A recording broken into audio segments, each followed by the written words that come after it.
2029 तक इंडिया में क्या बड़ी चेंजेस आने जा रही हैं या होंगी?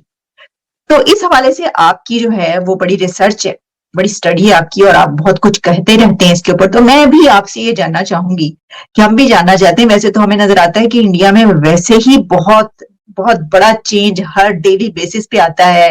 डेवलपमेंट्स इतनी बड़ी हो रही हैं, इंडिया जहां पर इस वक्त पहुंच चुका है तरक्की में, लेकिन क्या इससे भी आगे जाने वाला है और क्या बड़ी चेंजेस आप देख रहे हैं?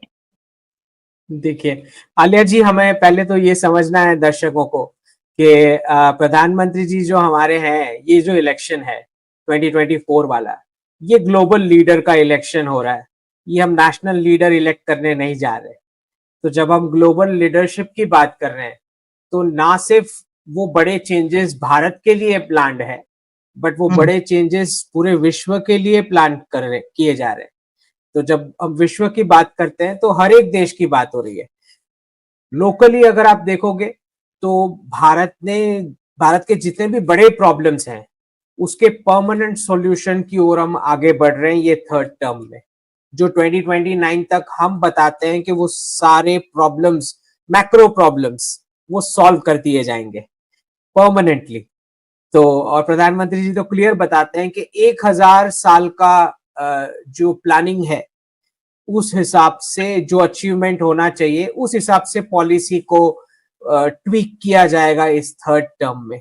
तो चाहे वो एजुकेशन सेक्टर की बात हो रही, डॉक्टर अंकित, आप ये कह रहे हैं कि आपके प्रधानमंत्री वजीर आजम नरेंद्र मोदी साहब का टारगेट की प्लानिंग 1000 साल तक है आगे? देखिए एक चीज तो मैं आपको बहुत क्लियर बता दूं, जो मैं 2 साल से मैं बताता आ रहा हूं, और अब तो उन्होंने भी बता दिया उनके इंटरव्यू में। जो डेट वाइज प्लान उनके पास 2047 तक का तो है, वो तो डेट वाइज प्लान है। हाँ, वो उन्होंने मान भी लिया है। लेकिन जब वो 1000 साल की बात कर रहे हैं, तो वो उस कॉन्सेप्ट की बात कर रहे हैं जिसको हम सनातन बोलते हैं। Sanatan means that is valid till eternity. Okay, तो अगर आपके बेसिक प्रिंसिपल्स जिससे गवर्नेंस होता है, चाहे वो एजुकेशन सेक्टर हो, चाहे वो गवर्नेंस की बात हो रही है, इंटरनल गवर्नेंस की बात हो रही है, चाहे वो इलेक्शन फॉर्मेट की बात हो रही है, चाहे वो किस प्रकार की इंफ्रास्ट्रक्चर की रिक्वायरमेंट्स होगी, बजटिंग की बात हो रही है, किस प्रकार का डिफेंस होगा उसकी बात हो रही है।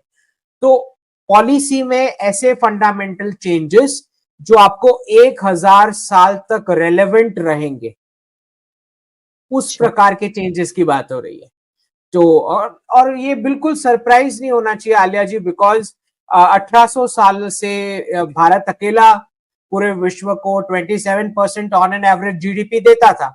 मतलब लास्ट 2000 साल का जो रिकॉर्डेड हिस्ट्री है, उसके पीछे तो हम जाते भी नहीं, क्योंकि हिस्टोरियंस बोलेंगे उसके पीछे भी 25,000 साल जितना हिस्ट्री है। लेकिन मैं तो ये बात कर रहा हूं कि लास्ट जो 2000 साल का हिस्ट्री है, उसमें तो सब कोई अग्री करता है कि 1800 साल तक 27% ग्लोबल जीडीपी को अकेले भारत ने दिया। ये तो हर कोई मानता है। तो सरप्राइज नहीं होना चाहिए कि हम उस प्रकार की प्लानिंग के लिए कैपेबल है।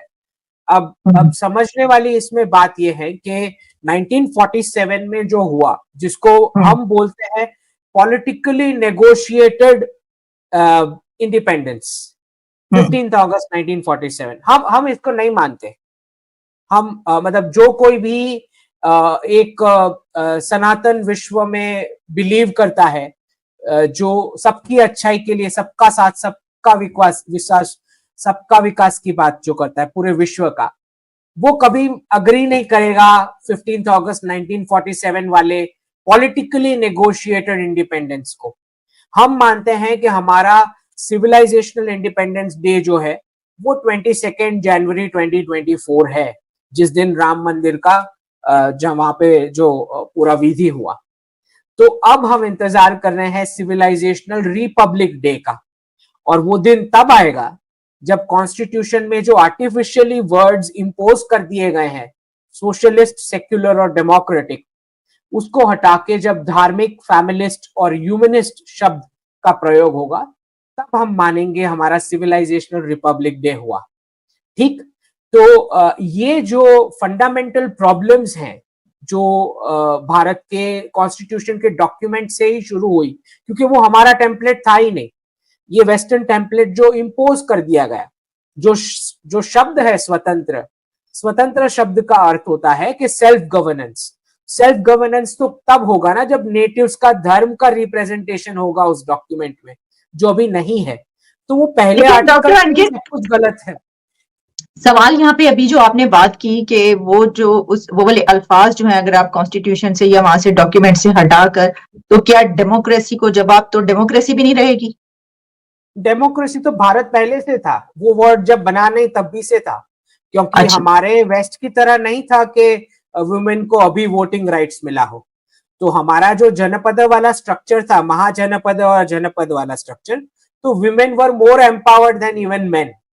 तो इन्वेडर्स आने से पहले वही 1000 साल की प्लानिंग की बात हो रही है, जिसमें प्रधानमंत्री जी बता रहे हैं कि वुमेन एम्पावरमेंट से ही भारत डेवलप होगा।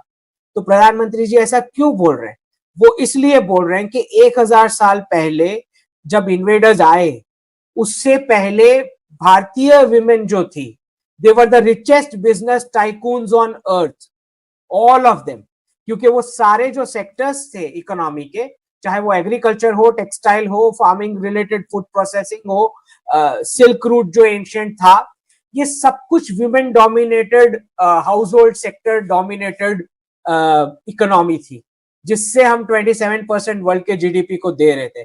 तो प्रधानमंत्री जी का फोकस वापस वही वुमेन एम्पावरमेंट पे है, जो हमें वापस वही ले जाएगा, जो जॉब मॉडल को डाइल्यूट करेगा और एंटरप्रेन्योरशिप मॉडल को फोकस बनाएगा।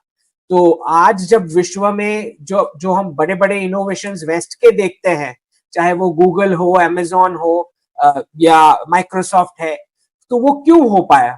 क्योंकि उनके पास single country reserve currency status था, तो वो लो इंटरेस्ट रेट लोन्स दे पाए इनोवेशंस को। तो प्रधानमंत्री जी ने यही इंटरिम बजट में, हमारे जो फाइनेंस मिनिस्टर हैं, उन्होंने 1 लाख करोड़ का कॉर्पस साइड पे रखा है for 50 long years. Almost 0 to minimum rate of interest loan मिलेगी जिसको इनोवेशन करना है, जिसको अपना बिजनेस स्टार्ट करना है। और मैं मानता हूं ये 1 लाख करोड़ से कहीं आगे जाके जूम होने वाला है जब ये इलेक्शन कंप्लीट हो जाएगा और नेक्स्ट बजट जब आप सुनोगे। तो मुझे लगता है कि प्रधानमंत्री जी का जो ये रोड मैप है कि 1000 साल का रिवर्सल, हमें वापस वहीं जाना है, वही कोर सेक्टर्स की वैल्यूएशंस वापस चाहिए, एक एंटरप्रेन्योरशिप लेड सोसाइटी चाहिए, क्योंकि ये जो जॉब मॉडल एम्पावरमेंट जो आया वो 400 साल में आया, जब पाउंड जो है single country reserve currency status का बिगिनिंग हुआ ईस्ट इंडिया कंपनी के साथ। तो हम इसको एक 400 साल का रिवर्सल देख रहे हैं और 1000 साल का रिवर्सल देख रहे हैं। इसलिए प्रधानमंत्री जी ने जिक्र किया उस शब्द का कि 1000 साल तक की प्लानिंग। तो आपको बिल्कुल सरप्राइज नहीं होना चाहिए, प्रधानमंत्री जी ने वुमेन रिजर्वेशन डाला है पार्लियामेंट के लिए, और नेक्स्ट वाले इलेक्शन में आप देखोगे वो रिजर्व सीट्स में सारी घोषित की जाएगी डिलिमिटेशन कमीशन के साथ।